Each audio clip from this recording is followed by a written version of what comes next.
too fast for just front brakes.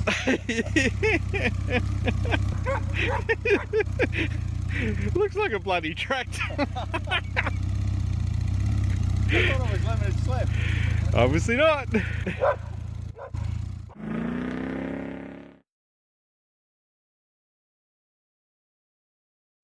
So today's project is to get this drive shaft connected. Here's the pinion on the front diff, and there's the pinion out of the back of the gearbox. So if you haven't seen, part 1 and 2 are in the description below for this build. What I've got to work with, this goes onto the back of the gearbox, and this is supposed to go to the original differential of some kind that was there. Here's the front flange off the little Suzuki diff. And so I've got to marry them up together somehow and then extend this, which that's going to be the easy part. So what I've done is I've gone on to the old lathe. If you haven't seen any videos about my old lathe, there's the old girl over there. I've done a few videos on this lathe. I've done a few upgrades with the motor and so forth, so check them out. They're in the description below. Anyway, back to this. So on the old lathe I machined, it was just a piece of square flat bar, which I bored a big hole in the center, and then I've just machined both sides flat and then put a little riser on this side so it fits into this side, so it fits into there, and I put a groove in this side so it fits into there. Now, so all I got to do, kind of like this. So now we have a connector, an adapter, is that the right word? So all I got to do is drill a bunch of holes like through there, and we've got ourselves an adapter. Then I've just got to extend it. We've got to cut a few bolts down, bit of mucking around, bit of tapping, simple little adapter. Now I had to have the hole in the center so big because that's the size of the hole saw that I had. So that's what I used, because I needed clearance to put the nut for when it goes back onto the diff yoke. There's a nut that goes in there. So let's get all those holes drilled, and we'll be able to start working out the length that it needs to be. So let's get into that.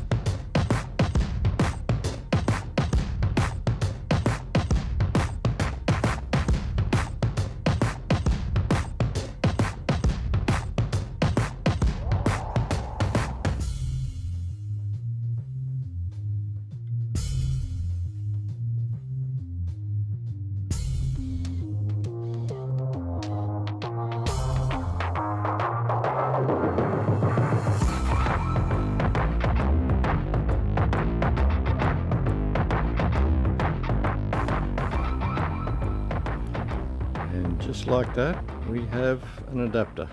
And all I've got to do is extend it. So I'll put this on the diff, and this end I'll put on the gearbox and work out how much longer I need to make it in the middle. So I'll just cut off this spline here and just put a tube on there, and then we'll have the splines as we're supposed to. Then we'll have a drive shaft. Let's get into that.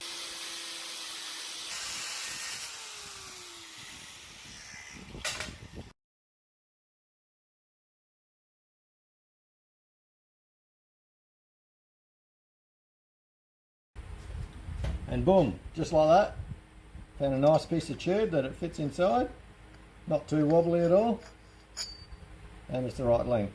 So jam that on there, I'll put that in there, jam that on there, put it right up for the moment. Oh, what the bloody exhaust pipe's in the way. That's in the way. So now I've got to do exhaust modifications.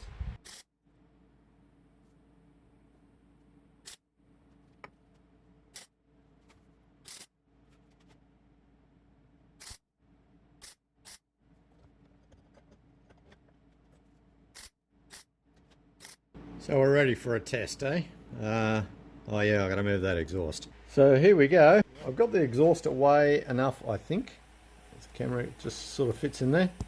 Now the way I sort of did it was just loosen these two, which is a flange, so that was easy. And then I just loosened the front two bolts of the exhaust pipe itself, and then just put that clamp on it, and it pulled across. which is nice. I just don't quite know how to keep it across. Maybe just put a hose clamp or something around there just to keep that there, and then tighten all these other bolts up on the flanges, and hopefully I don't have exhaust leaks. So maybe that'll work. So it's sort of all tacked together, all sitting there. Kind of looks like it's supposed to. Even turns. Woohoo! So we've got about 25 mil of movement there. So when the arm does move up and down, it'll have room to do that. So I'll get that hose clamp and let's get into that, eh? Here we go.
Okay, so there we go. I've got two really beefy welds and a couple of little ones.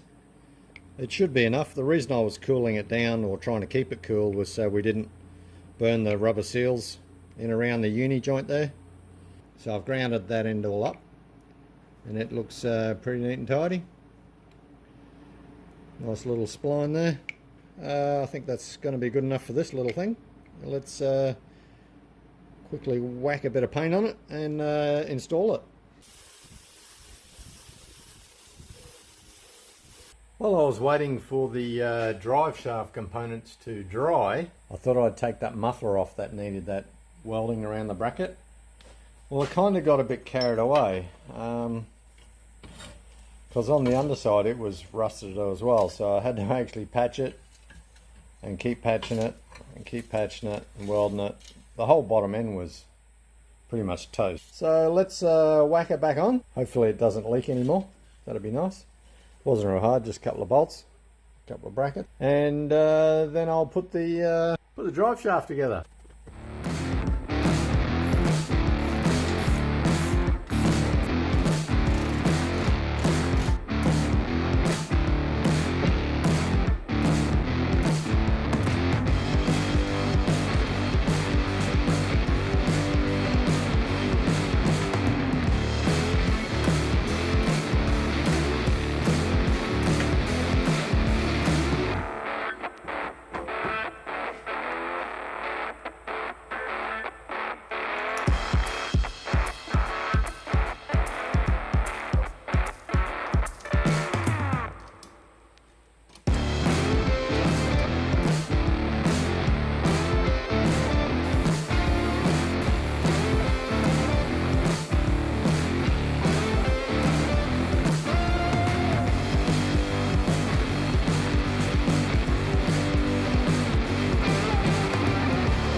So a bit of an update where I've given it a bit of a paint. I got bored with it being all rusty. No, it'll match the rest of the... So I put a bit of paint on it, and I was going to do the massive kilowatt boosting option of painting the drums red, but I opted for that. I think the 250's got heaps of power. But I did put the red silicon gasket maker in between. So I got some red in. That's got to add a couple of kilowatts. So I've left the back of the drum. I didn't bother painting it, mainly because if I do end up using the brakes, I've got the backing plates and everything to go in there. And I'd need that all cleaned up, so there's no point putting paint in there. And that drive shaft's all together. It's all sort of bolted up nice and tight. I've got a new ignition switch with a key, which is a bonus, but it came with the wrong plug. It came with the little tiny one instead of the much larger one, the larger blades on it. So I've just cut the old one off, and I'm about to splice it into this one. Like, the colours are all identical, so I've just got to put a bunch of joiners and a bit of shrink wrap, and it should all just plug in. Hopefully it'll work. The other thing I'm doing is I need a battery box. So I'm just going to whoop this up. Yeah, I know it's a bit bright on the screen there, but I'm going to whoop that up, just cut it in the little guillotine. So I'll just mount it in between the pipes here. There should be enough room to let the heat dissipate, so it won't melt the side of the battery.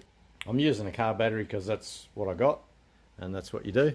Once I've done that, a battery, hook up that electrical. I think I've got to extend these wires, so I'll get into that.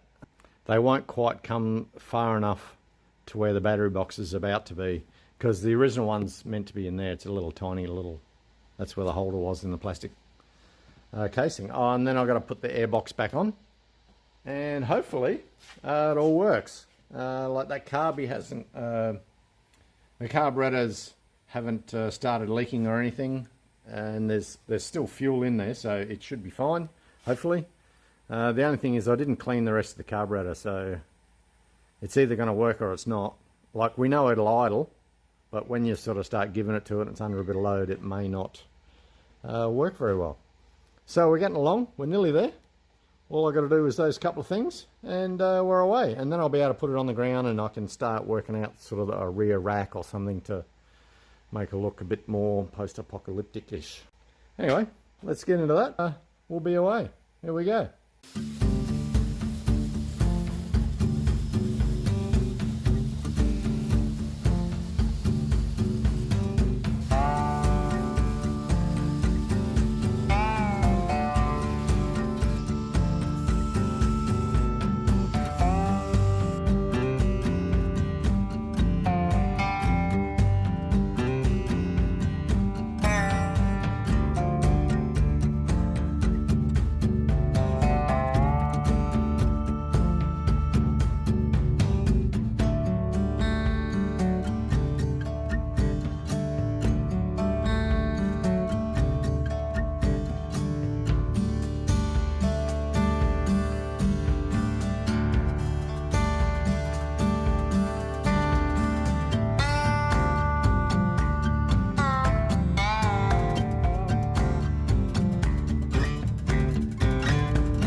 So lessons to be learnt: when I hit that with the hammer, that come up really good by using a proper panel beater's hammer. This one, I used a claw hammer. Yeah, not as good a result, eh? Yeah, let's keep it to panel beating.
I've got the harness all patched in. Lovely joining there I've done. So we've got the right plug and we've got an ignition switch. Let's hook it up and see if we're going to have some luck. We have the ignition and everything already all done, all spliced in. Everything's tidy. This battery box is all done. All the wiring to the battery, I had to extend the wire. For some reason I've just been trying to start it. Having a bit of trouble, but I got it started. How do you explain? It won't run over idle. Like, it'll start and run and the drive shaft spins, everything like that, but it won't, you give the throttle anything and it just won't go any higher than a high idle. It's as if it's running out of fuel, like starving for fuel. Now I've gone and filled the tank, or virtually filled the tank, so there's no supply problem. I put a new filter in because this was clipped way up here, so I've just lowered it just in case that's the problem. I don't seem to think that it is, but I don't know. I've checked the air filter. It's not all clogged up or anything silly, so it's not like starving for air or anything like that. From what I can tell, it's a fuel delivery issue, because when I give the throttle a little bit and then squirt a little bit of ether, put a bit of aerostat in the air cleaner, it revs up really quickly. So it's lack of fuel from what I can tell. It's probably easy just to show you. I'll just pop you guys on the tripod for a minute and I'll show you what I mean. So put ignition on, we've got the lights come on, they're all good. Now the fuel's on, the filter's full of fuel, so I would expect that it's flowing. I've got the throttle linkage and everything all working properly. So it turns the carby, but I'll turn it down here manually.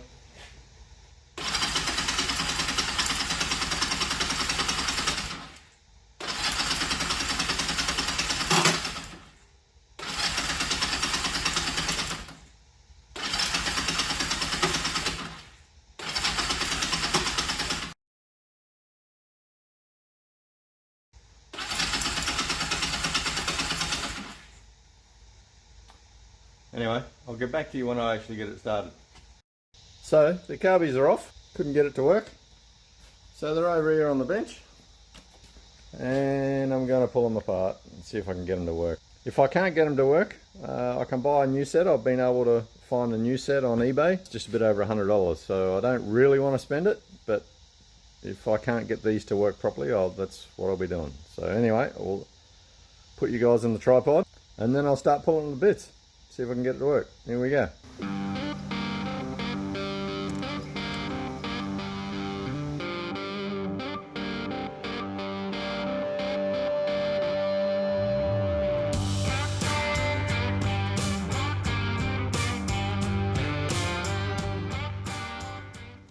Okay, I think I found part of the problem. See the bottom of this little puddle of fuel? There's something else. Well, that's water. There's that little, because water and the fuel won't mix. Well, normally it won't mix.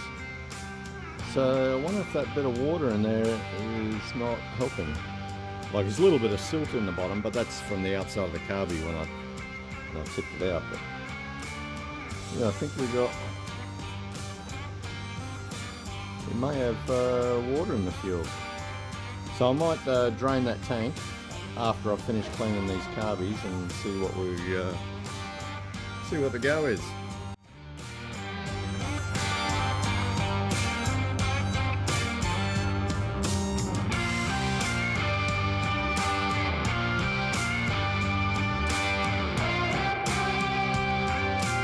Okay, so we got it completely disassembled. From what I can tell, and I've blown out all the orifices, if that's the right word, all the galleries, all where the jets go. I've blown out the jets themselves. None of those are blocked, or there's no particles in there that I can tell. The only thing I did notice is there's a little bit of corrosion, a bit of alloy corrosion on the inside of where this diaphragm sits, and as well as it's around where this diaphragm seals. Like, this one's really neat and tidy, well, relatively, but this one's fairly corroded. Whether that makes any real difference. I don't know. I'm not a carby expert, so going to just give that a bit of a clean up. See if I can get the fuel clean, like check the tank to make sure there's no more water in there.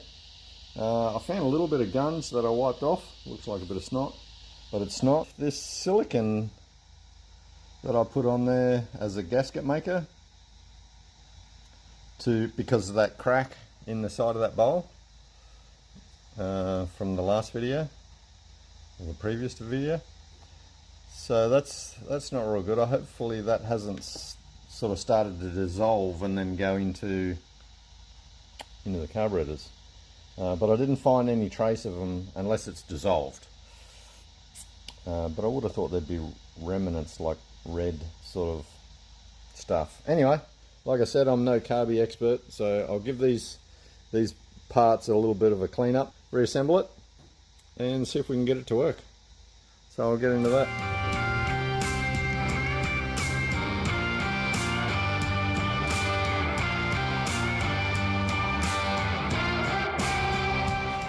Okay, I've given it a bit of a light rub with a bit of fine steel wool, and that's come up pretty well, I think. So there's no remnants of corrosion in there. And the other one had a little bit on it too. I gave it a bit of a rub. And inside where it's meant to seal, in here it's all cleaned out, and there's no loose particles inside there or anything, which is good. And all the galleries are all blown out, from what I can tell. The old steel wool, it does a pretty good job. Anyway, so I'll put all the jets back in and diaphragms and set these flow screws and all that kind of stuff, whatever they're meant to be. If there's any carburetor type, motorcycle mechanic type people out there, put a comment below on whether I'm doing anything wrong. I think other than the sketchy bit of silicone on there, I think I'm doing okay. Just let me know. I'll reassemble it off camera and then I'll pop it on and then we'll check this fuel out. Anyway, let's get into that.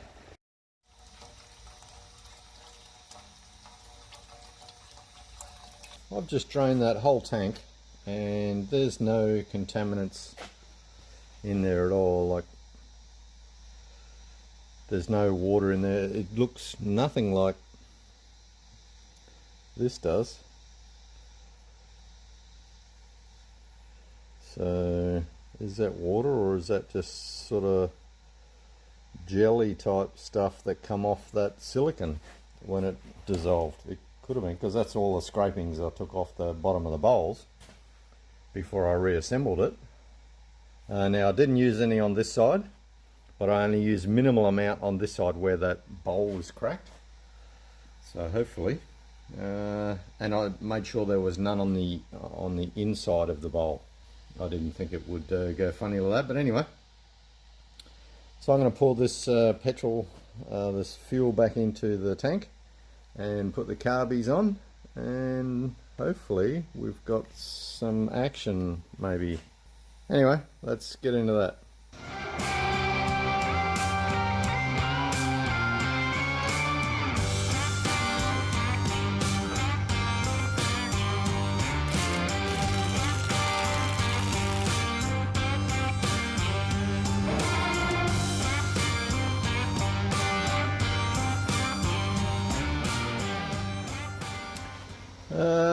Okay, I kind of give up. I've been cranking and cranking and cranking, even with a bit of good old aero start, and I can't get it to fire. Pulled the plugs. There's plenty of spark. They were a bit wet in saying that, but I dried them out, and yeah, there's plenty of fuel to the carburetors. The bowls are full. They're not overflowing. Yeah, I don't know. I'm just going to buy another pair of carbies. So I'll order those, and I'll get back to you when I got them.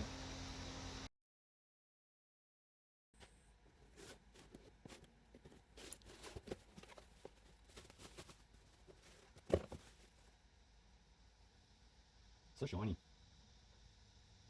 Kind of looks like a carburetor. What do you reckon? Should I just put it on?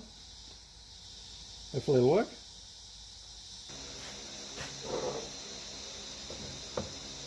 Well, it looks about the same. Standard of Japan. Yeah, sure it is. Anyway, let's go put these things on, eh? See if we can get them to work.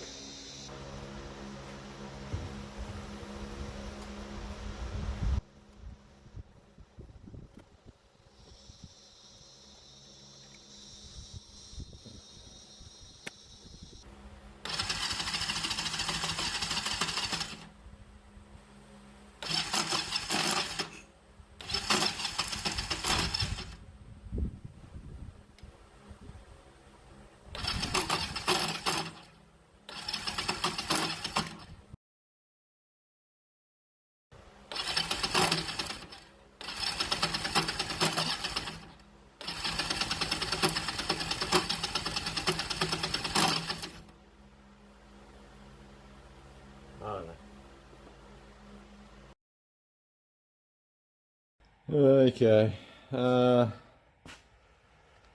wasn't really the carbies problem, but hey, we got new carbies.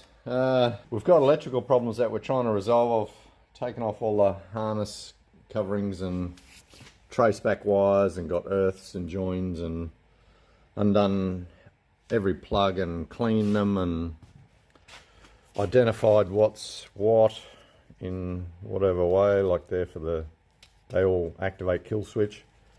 These ones are the headlights. I don't even know what this little box is. Like, I mean, here's the CDI. Because it's a twin cylinder, it's not just a standard CDI, of course. And, you know, the regulator rectifier. Now, we've sort of getting power in and out of that, no trouble. The CDI we think is working, but the coils are not doing so well. The coils we don't think are, we're just not getting a consistent spark. Like, we're getting, you leave it go for 20 minutes and you get a couple of sparks, no trouble. Then you put the plugs back into the motor and then you got nothing.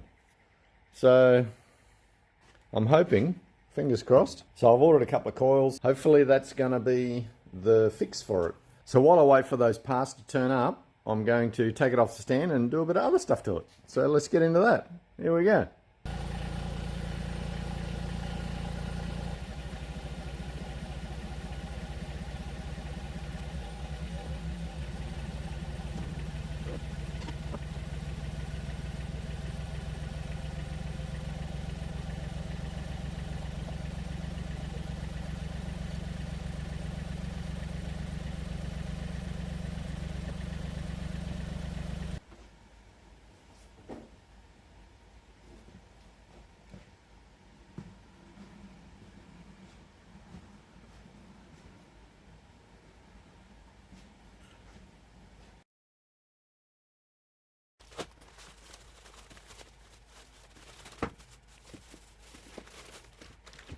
Let's try these ones out.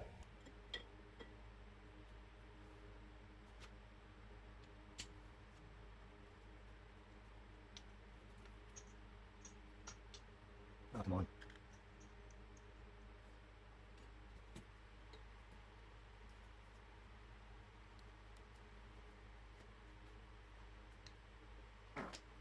These coils should do the job, but well, let's plug them in anyway. Yeah, no, they don't work. Okay, must be the CDI. Okay, now I've got to get a CDI. Let's keep trying.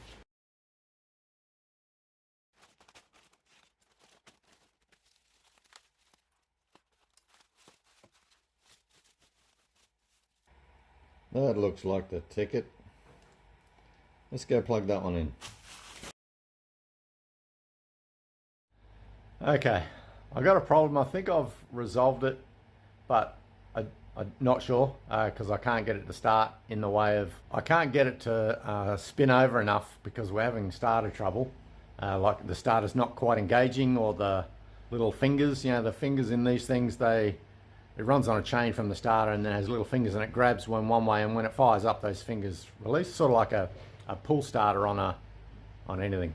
Anyway, so going back a step or two, I've hooked up the CDI and it was only sparking on one cylinder. So I thought, okay, maybe there's a wire wrong. Anyway, so I checked the other CDI, which was sort of putting out a faint signal, but only for about 10-15 seconds, and then it'd stop. So anyway, it had two separate wires that had a signal to two separate coils. Anyway, the eBay seller said, is it going up at the same time? The pistons are one up, one down. I said, man, what drugs are you on? No, four stroke, two cylinder, no, one has to be up, one has to be down. Anyway, guess what? Both of them are up and down at the same time. Who'd have thought?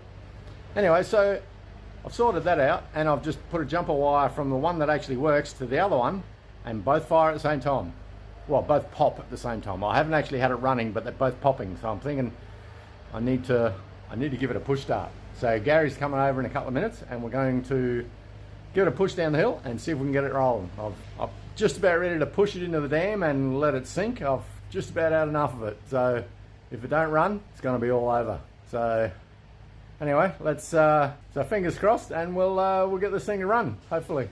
Let's see how we go, eh? Ready for this? Are you? Yeah, don't worry about zooming in or out. Nah.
You did.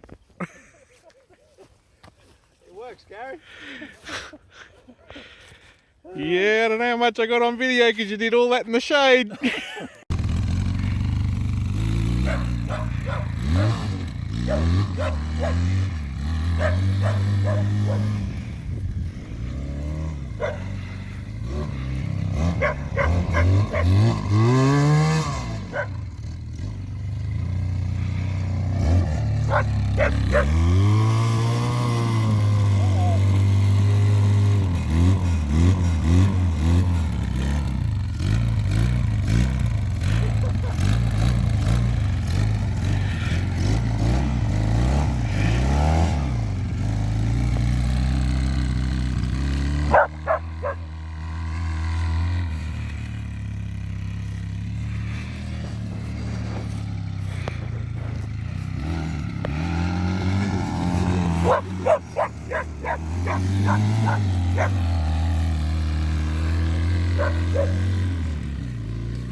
You get your wheel spinning.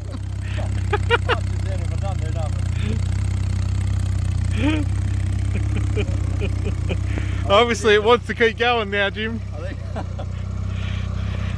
it's too fast for just front brakes.